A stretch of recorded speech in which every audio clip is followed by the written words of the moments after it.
Hello everybody, I hope you're having a really lovely day, whatever you're doing. I am doing some sewing today, yes! So happy.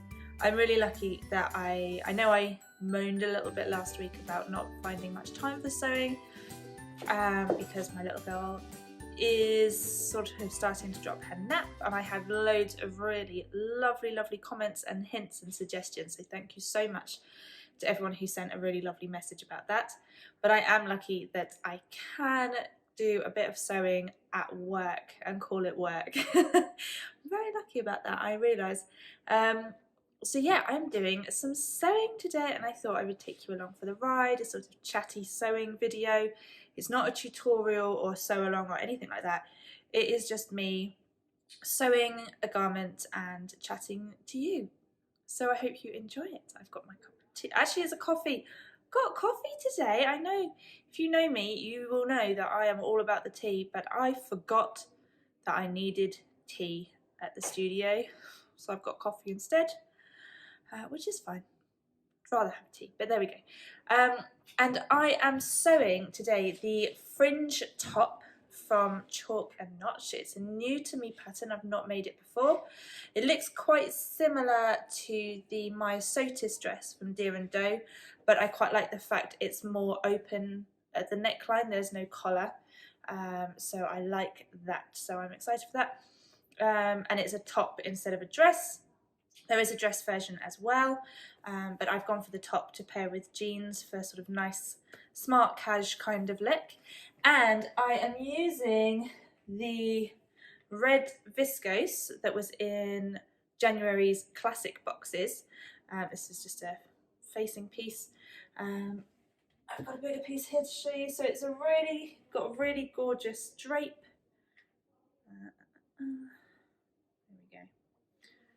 Really lovely drape to it as well. So yeah, excited to get stitching.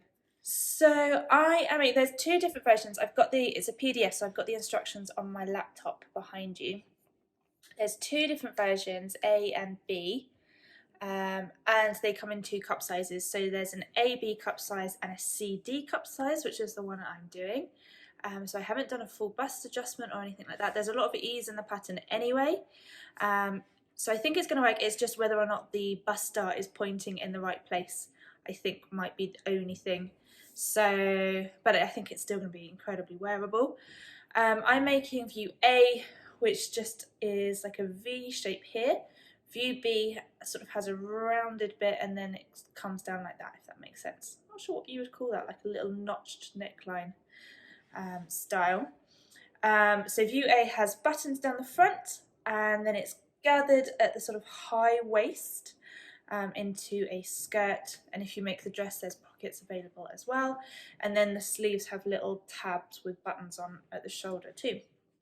I am making size 16, which, because there's a lot of ease, I think it should fit. There's so many great instructions in the instructions about how to alter the sizes, and that actually you don't necessarily, if you want to grade between sizes, so I probably would have graded between a size 16 and an 18, maybe even a 20 at the hips, but actually they suggest to make the darts smaller or eliminate the darts completely rather than grading at the side seams, which I think is quite cool, so I'm intrigued about that. The size 16, looking at the finished garment measurements, is going to fit me anyway. It's just supposed to be quite floaty, so I didn't cut them out actually, but I could also add some waist ties too. That's another option for bringing it in a little bit if I need to. Anyway, anything else to mention? Honestly, the instructions and the in-depthness of the past instructions, it gives you blending sizes and adjusting the waist dart. If you do need to still do a full bust adjustment, it gives you instructions for that. It's very in-depth. So that's it to tell you really about the pattern. I think it's going to be quite simple. Touch wood. Haha, said it now. So I've done all my I've interfaced all the facing pieces. So the first step is to stitch the facings at the shoulder seams and then finish the outside edge. It does actually suggest that you stitch a fold guide along the outside edge and then fold it in, but I might actually just use my overlocker. Then stay stitch the neckline, then sew all those lovely bust darts. So there's 6 bust darts on the CD cup, so you've got side bust, waist at the front and waist at the back as well. So that's what I'm going to crack on with. It's actually nearly time for lunch. I'm getting quite hungry, but I'm going to make a start and then possibly stop for some lunch as well. So yeah. I've just remembered I did spot that the seam allowance is 3/8 of an inch on this pattern rather than the usual 5/8. Not sure why, but never mind. Right, bit of an interlude right at the beginning. I had a bunch of phone calls because I'm in the process of ordering everything for the February boxes as well. So if you're new here, I run Sew Hayley Jane, which is a sewing subscription box company. So I've been ordering all the surprise goodies. Not all of them, I've still got more to do on Monday. It's Friday today. So I'm a little bit ahead of time actually doing my ordering. But so yeah, I had a few phone calls about things for that. And I had lunch because I was getting hungry. And now I'm back to it. So I've done all those fiddly bits. I've done my facing, which is here. So that's all been overlocked as well, so I can pop that over there for now. And I've done all the darts and the stay stitching on the bodice pieces. So now I have to attach the back and front bodice pieces at the shoulder seams, and then sew the facing on, which probably, I think sewing the facing on will be the trickiest bit out of this, I think, she says. We'll see. Anyway, right. Hello, oh by the way, I am wearing my Nina Lee Q dress in this gorgeous brushed ITY jersey that I sent last January in the January boxes 2019, and I'm still loving this one. It is feeling a little bit short on me actually when I stand up. I've got it with leggings on. I don't think I feel comfortable wearing it with tights now, so I don't know, I can't remember if I felt it was too short or not when I made it. But I probably would lengthen it again. If I was to make it again, I'd probably lengthen it. Right, just trying to work out which pieces go where. That's there. That's the centre. So it seems okay. We're getting there. Getting there. So, how are you? How have you been? It's been a while. I think the last chatty sewing video I did one just before Christmas, which was as part of the So This Is Vlogmas vlogging tour. But then before that, was it my indigo dress? I think it might have been my indigo dress, you know. I have been watching The Marvellous Mrs. Maisel on Amazon Prime, and oh my goodness, the clothes that she wears are incredible. I absolutely love that 50s and mostly 50s, early 60s silhouette and fashion, and just, she's just so classy. Why are we not that classy anymore? Why don't we go around, I think I've mentioned this before, but why don't we wear hats and gloves more often and have a million different coats for all the different outfits that match the dresses as well? I mean, I know obviously this is something I could do. I could make a coat with this as a lining and so that I match. Oh, so elegant. It'd just be amazing. But anyway, I am loving watching that. The other thing say loving watching, I've actually finished it now, is season 2 of Sex Education. So funny. Oh my goodness, if you haven't watched it, definitely only for adults. But it is absolutely hilarious. It's so funny, so good. And Gillian Anderson plays the mum, and her outfits are just incredible. Never thought I'd say this, but I'm loving jumpsuits right now after making my one and only jumpsuit, which was the Zadie. I can't wait to make more. but in sex education she wears a lot of jumpsuits and just is so elegant. And yeah, so I recommend both of those, even if just for the clothes porn. I am using white overlocker thread because it's all on the inside and I cannot be bothered to change the overlocker thread for this if it's not going to be seen by anyone but me. Okay, time for the facing. I thought when I had attached the facing at the shoulder seams that I had gone the wrong way, because it sort of goes, I don't know if you can see, it goes like that, and I panicked that I'd done it the wrong way. But luckily I hadn't. I thought I would have to get the unpicker out already. Right, attaching the facing, and it says use a lot of pins. So I have got my lovely pin cushion that I showed you in my festive catch-up that I got for Christmas. Lots of pins in, so hopefully we can do this. We can do it, we can do it. If you have been following my videos for a little while, you are not going to believe that Mia turns 2 in a couple of weeks' time. 2. She's going to be 2. I started this channel before I was even pregnant, and then I have looked back a couple of times. There's quite a funny video 2 Christmases ago where I filmed a makes, and I was like 8 months, nearly 9 months pregnant, and just the heft. And then I also filmed an unboxing video, and I introduced Mia on the channel as well, which was super cute. And I looked back and she was just so tiny. She's growing up far too quickly for my liking. It has been so cold this week, especially in the studio. So you can see this little bit here, but obviously I also pack all the boxes over there. And so it's quite a big studio with very, very high ceilings. There's an upstairs as well. It's like a mezzanine. So the upstairs bit is a mezzanine, but the rest of the unit is really high ceilings. So it's really hard to heat. So I'm actually sat with a electric heater literally underneath me to try and keep me warm.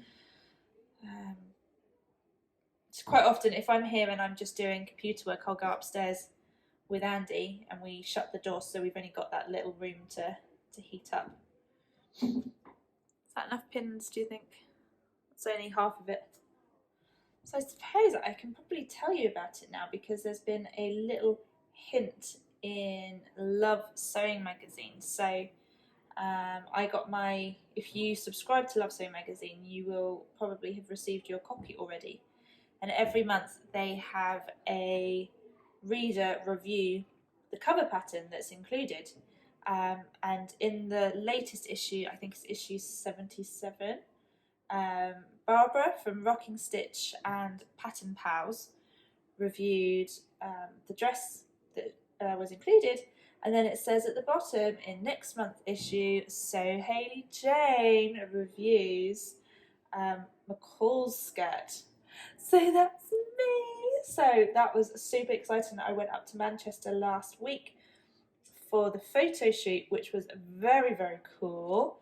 Had my makeup done and my hair done, and yeah, proper little photo shoot. So I did manage to film some of the bits and pieces that went on. So I will be, probably after the magazine comes out, I will put that up on the channel so that you can see. But that was very cool and very exciting. Understitch and top stitch. Ugh. 2 of my least favourite sewing things to do, understitching and top stitching. Tell me yours. What are your favourite and least favourite sewing techniques that you have to do?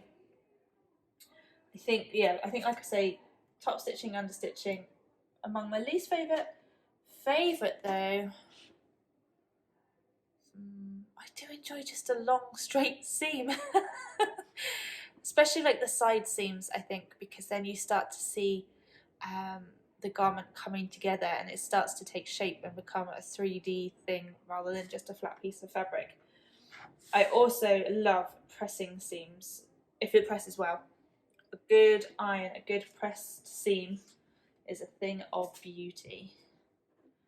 Right. Okay, the facing is done. I did try and film like a time lapse of me understitching and attaching the facing, but it seemed to zoom in on my face and literally all you can see is me going.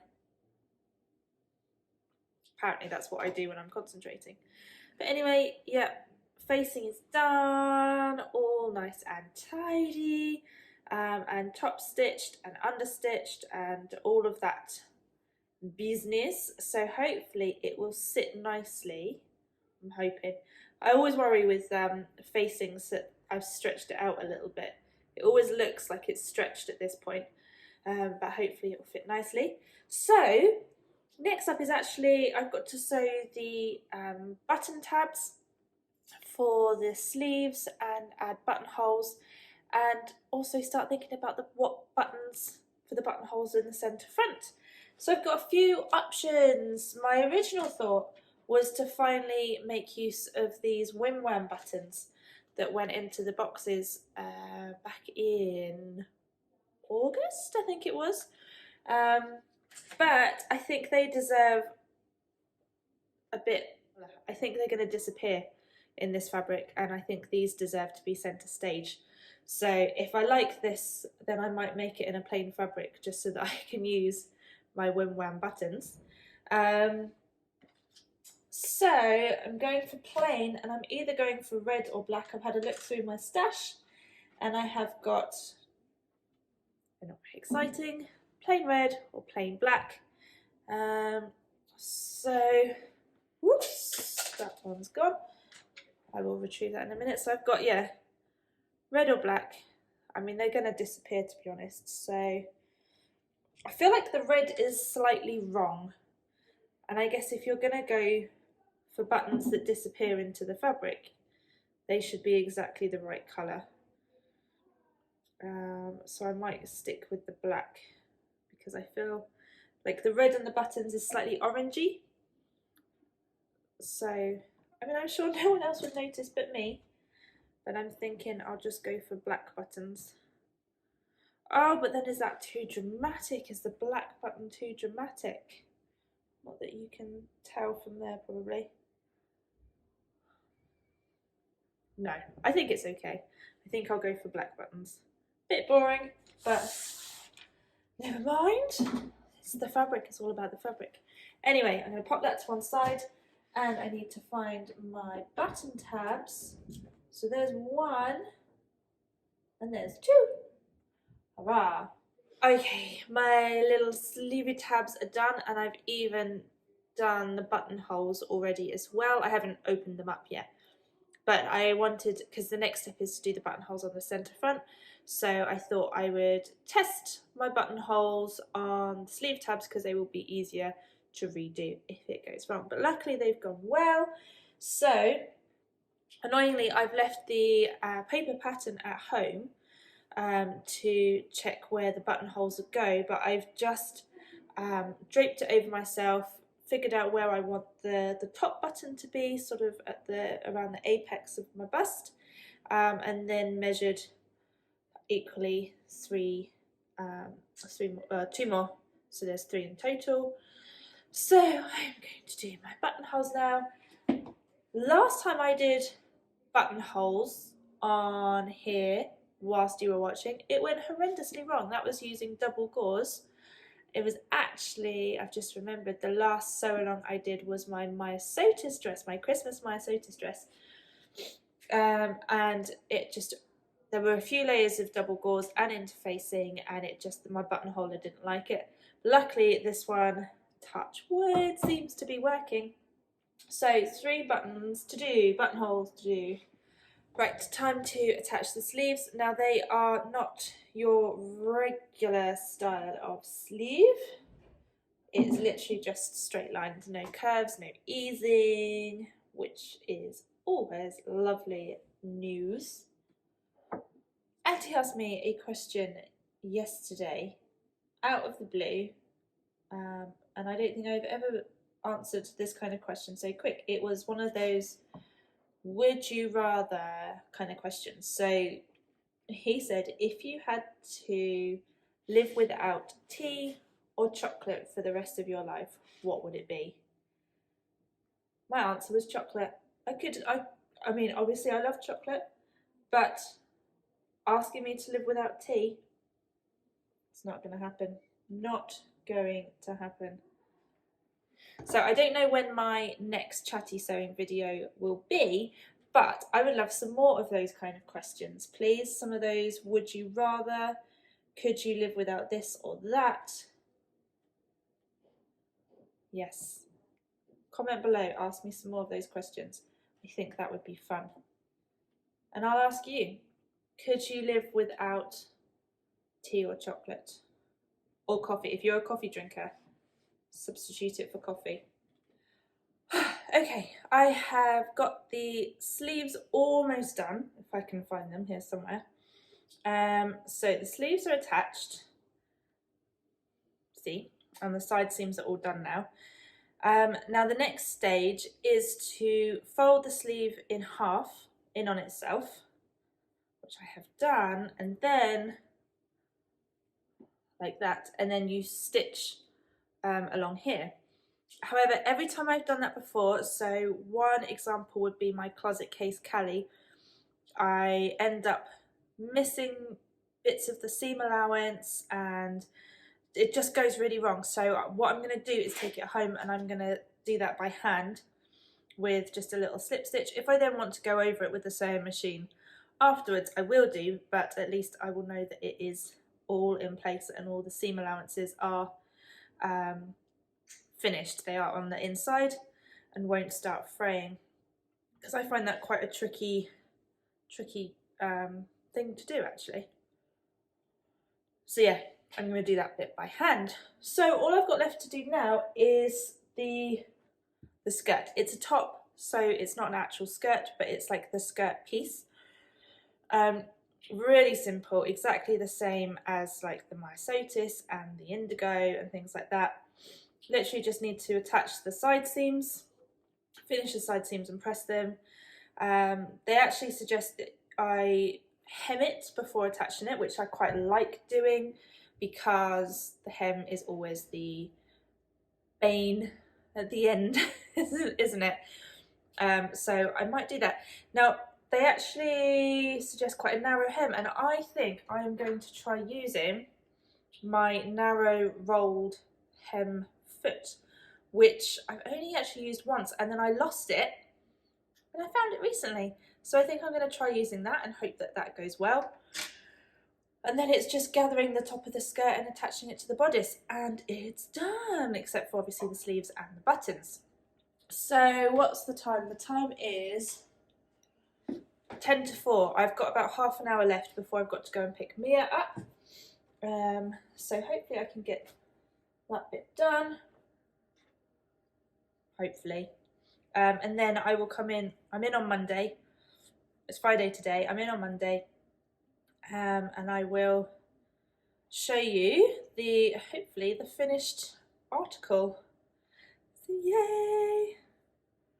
Love it when a plan comes together nice and quickly. I did it. It wasn't completely plain sailing. There were bits where I accidentally ended up feeding in too much fabric or the fabric slipped out, but for the most part I have a little teeny tiny hem all the way around. So that's pretty good. Okay, time is, it's 4:15. I'm gonna have to start packing it up. Never mind, I will take my sewing machine home. I'm going to leave the overlocker here, take buttons home. I'll see you on Monday. Have a lovely weekend. All done. Hopefully you can hear me over the rain. It's not too loud. It is bucketing down outside today. I've been trying to wait for it to die off a little bit so it's a little bit quieter, but it doesn't seem to be happening. So fingers crossed you can still hear me and I can do some editing to try and reduce the noise of the rain. Also, I think I may have found a new place to sit for these videos. I don't know why I've never sat like this before. Why I always sit over there, so this is further behind me. I'm not sure. This looks like it might be a nice spot actually. Anyway, it's all finished and I'm really, really happy with it. I will move the camera back so that you can see a little bit more. It's sort of full length, and then I'll talk to you a little bit about my thoughts. Okay, so I've slightly chopped my head off, obviously, but you can see the full thing now. I really love it. I love the shape at the back. The waist hits me in exactly the right place, I think, and I love how floaty it is, but it still brings it in at the waist there slightly, so I don't feel like I'm going to need to add the waist ties. I really like it. The only thing is it is really big on me up here. I might need to add another button there, but yeah, I'm really happy with it. The rolled little mini rolled hem worked really nicely. Slip stitched the sleeve down like I said I was going to, and yeah. Ta-da. So yeah, a really simple make. I really like it. I definitely want to make another one, but like I said, it is much too big on me up here. I did try, I don't know if maybe I stretched the neckline out a little bit when I did the understitching. It's very easy to do. So I did use some steam to try and bring it, reduce it again, shrink it down. But yeah, I feel like there is far too much going on up here. So next time, I don't know if I would size down for the high bust or if I would just like take a wedge out there and then transfer that into the side bust up, which is something I do quite often because apparently I have a shallow chest. Might just need to take a little wedge out of the neckline like that, but otherwise, yeah, love it. So I will wear it, and I think I need to add another button here. I think I put the buttons too low. Yeah, I really, really like it. I'm really happy with it. I like the fact that it's a shirt but without a collar. The next time as well I make it, I would really like to make the sleeves full length. So the sleeves aren't your typical gathered in sleeve head like that. It's just a straight line attached to the bodice. So yeah, I want to try and lengthen the sleeves, make them full length, and then maybe with a cuff. I might like to do that. This looks really nice with a cardigan over the top as well because the fabric's so lightweight, it doesn't bunch up too much around the sleeves. So yeah, generally just really happy with it. I really, really like this. More to come, definitely more to make. If you saw my Make 9 plans, I've got some Dashwood Studio rayon set aside that I think will become another one of these. And it definitely fulfills the jeans and a nice top outfit that I wanted. So yeah, really, really happy with it. Oh, one last thing, you can see behind me, I do have about 9 meters of this fabric left, which is on my outlet shop. Don't know if you are aware, I'm not sure if I've told you on here before, but I have an outlet shop on my website where I put any leftover fabrics or spare boxes every month. I've also got lots of the exclusive prints, illustrations that have gone into the boxes, and some other lovely fabrics as well. So there's not a huge amount there, but it is all discounted. So yeah, if you like this fabric, there is 9 meters sat here ready to be sent to someone who's gonna love it. Anyway, thank you so much everyone for watching. I hope you have a really lovely day and I will see you all super soon. Bye!